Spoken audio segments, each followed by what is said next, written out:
from Studio A at the USC Annenberg School. Welcome to another episode of the Jazz and Tony Show. He's Anthony Chiridelli. I'm Jazz Kang. New format coming up for you guys this semester. Going to be touching on a few different things coming up later on. We're going to talk about the NHL. A couple surprise teams, one good, one not very good. We'll let you know who those teams are. Also, is the NBA regular season becoming boring? That's something we'll touch on coming up later on as well. Going to start things off, the big news in the sports world, the championship weekend coming up in the NFL. Starting off in the AFC, Anthony, the big bad Jaguars traveling to take on the Patriots at Foxborough. Does Jacksonville have any chance at all? The big bad Jags got no chance, guy. Absolutely no chance. No, in all seriousness, I think it's going to be a closer game than a lot of Patriots fans expect. I mean, Jaguars have a good defense. Tom Coughlin is the Patriots' killer. But in the end, I'm pretty sure it's going to be one-score game in favor of the Patriots. I mean, if you think about it, it's Tom Brady. It's Tom Brady and Bill Belichick. I mean, you got Tom Coughlin, but he's a player personnel guy on the opposing team. He'll probably get in Doug Marone's ear and tell him the key to beating the Patriots. But in the end, you got to get Blake Bortles and you got to get Doug Marone to execute. So, I mean, in all realisticness, I don't think it's going to happen. I mean, the Jaguars do have a good defense, but I believe it was Football Outsiders calculated that the Jaguars faced overall the second worst collection of offenses in the NFL. The only team that faced a worse offense overall, like average between all the teams they played, was the Tennessee Titans. So I think those defensive numbers are inflated a little bit. I mean, we saw that with the Steelers. The Steelers blew them up even though for 40-something points. So I think the offense for the Patriots is going to have kind of a field day. Okay, I'm going to disagree with you on this one. Reason number one being, if the Jaguars take care of the ball, they'll be in this game. Blake Bortles, 10-0 when he does not throw an interception in any of his games.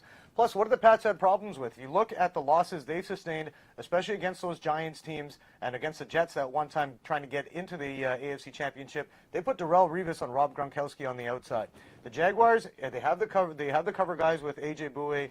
They also have Jalen Ramsey. If they go man-to-man on the outside and try and make the Patriots, stop their four-man rush, they got Malik Jackson, they got Calais Campbell coming up the middle. That's where Brady has had trouble, especially coming up against those physical defensive lines, and that's something the Giants had with Justin Tuck, Michael Strahan, Jason Pierre-Paul. I think the Jaguars are going to give them a test this weekend, and I don't think it's going to be that easy. I mean, if you look at Brady's record against Tom Coughlin, and if you think Tom Coughlin's not going to be in Doug Marone's ear, you're definitely mistaken. I think this game is going to come down to the last couple of plays, and if the Jaguars can take a surprising lead, Brady has thrown a lot of interceptions over the last 5 weeks of the regular season. I think he was picked off at least once in each game.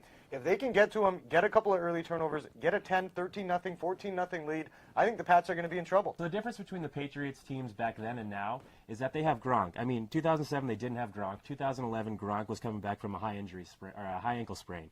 So I mean, he's fully healthy right now. Brady can get the ball to him pretty quickly, avoid that pass rush getting to him. So I really think the Patriots. I think the Patriots are going to win, but I think it's probably going to be by a touchdown or a field goal. And one more stat you guys aren't aware of, or you might be aware of.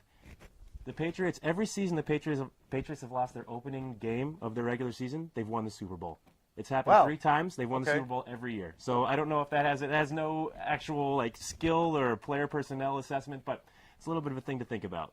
Look, if I'm looking at this from a gambler standpoint, which I am heading into the weekend, take the 9.5 points because the Jaguars are going to be in this one. Now, moving on to the NFC Championship game, not as star-studded as it is on the AFC side of things. You got the Vikings going to Philadelphia to take on the Eagles, 2 franchises who really seem like they've been cursed for the eternity of their existence.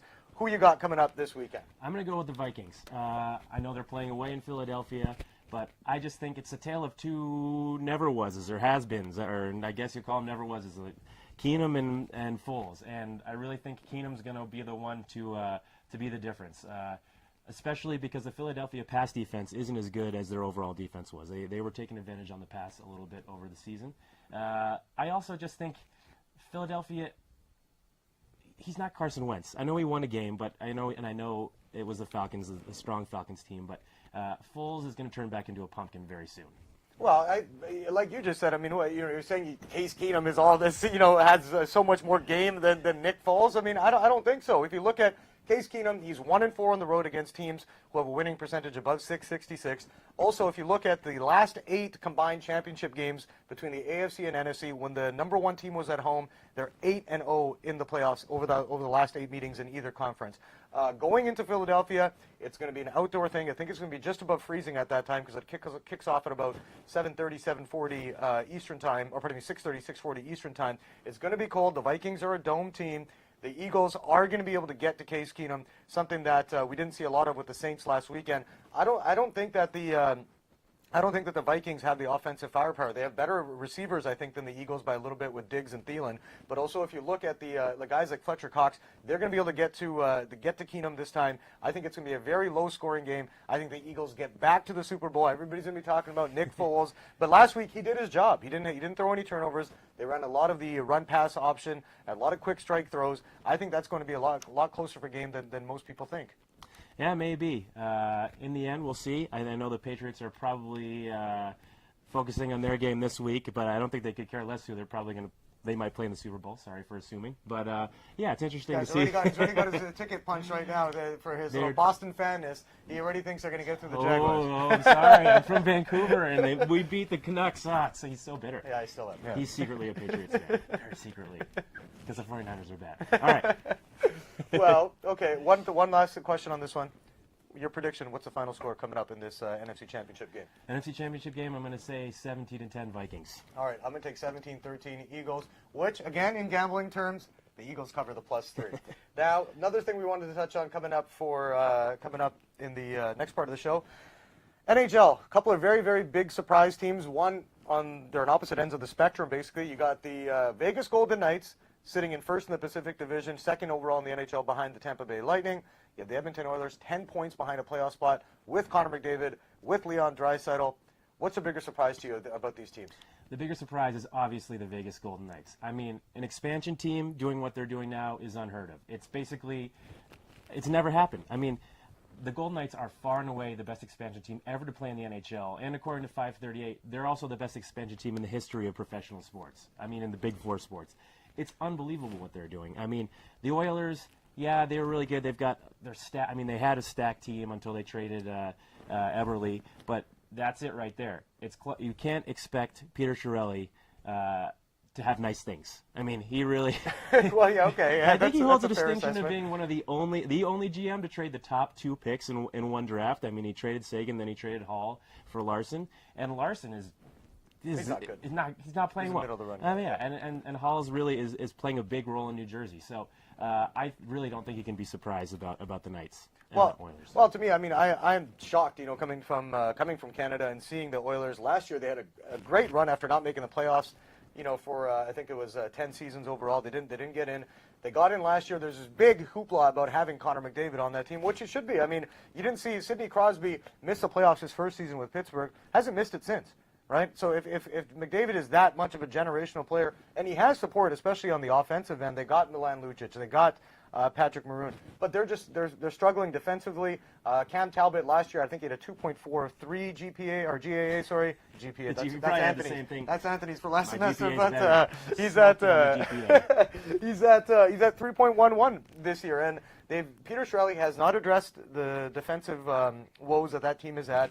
Darnell Nurse has not come on the way he was supposed to. Larson's more of a 3-4 guy than a 1-2. When you give up a first line winger like Taylor Hall, you probably should get more than that. So to me, I'm more surprised by the Oilers. I think that they should have been in the final this year. I mean, we both talked about it leading into the season that we predicted basically a Toronto-Edmonton final, and Toronto's doing its part. Gonna have a tough time getting through the Lightning in that division.